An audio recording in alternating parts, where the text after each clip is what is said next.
Question 13, it says, in the following diagram, A, B, C, D, and E are points on the circumference of the circle, center O. Angle ADB is equals to 18 degrees. You can see it visibly there. Angle EAD is equals to 31. You can see it there. BC is equals to CD. So which means this is an isosceles triangle. So take note. Find the angle EOD.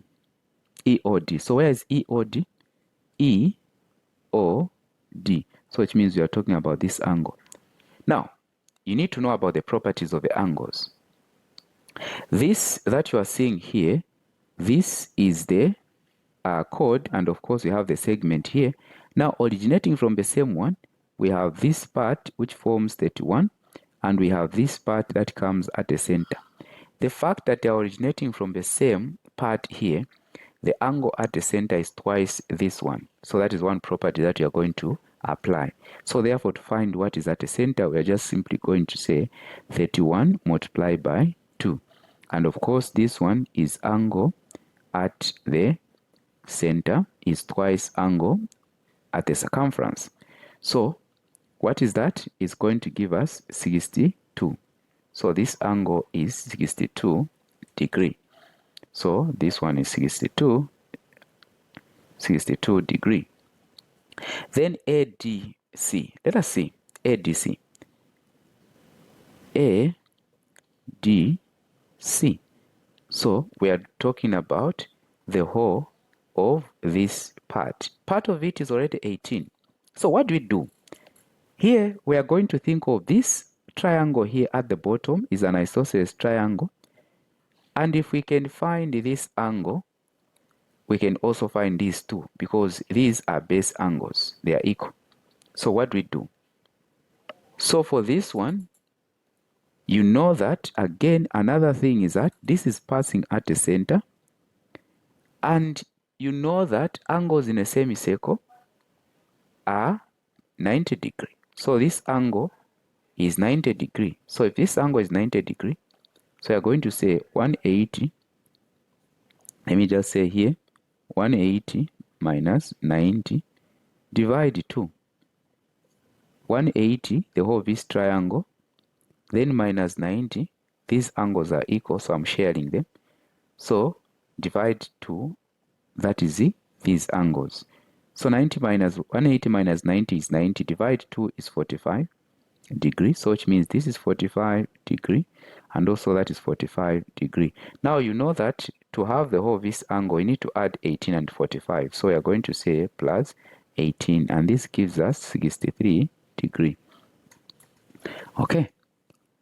I guess it gives us 63 degrees. So 45, just to confirm, 18. So this is the this is 13, 3, 1, 13. Okay, 63. Then the last question, what are we finding? So for the last question, EXD. EXD. So write this angle. Now, one thing you should understand here about this angle is that we have a triangle here. Do we know this angle? Yes, we know it.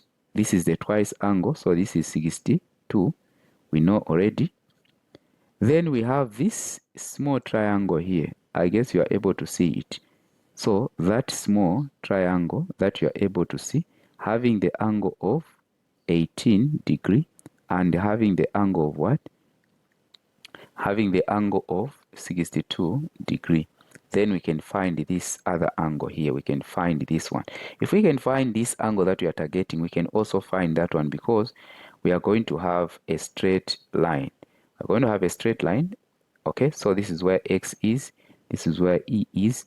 This is where D is. So this angle, if we can find this angle right here, okay, which means we can also calculate the other one. So that is our target. So now what are we going to do? So there we are going to say, that is for C question, please. We are going to say, we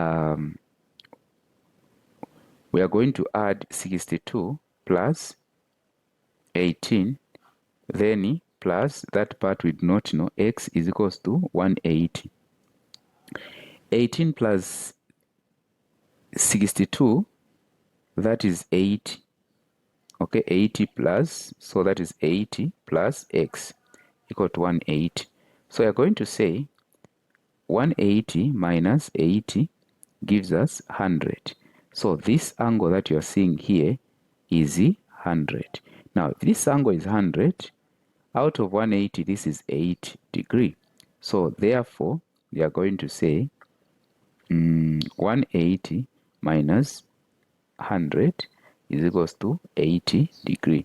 Therefore, this angle is 80 degree. Then this mid angle, what did we find? I bet you found 63 degree. I guess we are together up to this point.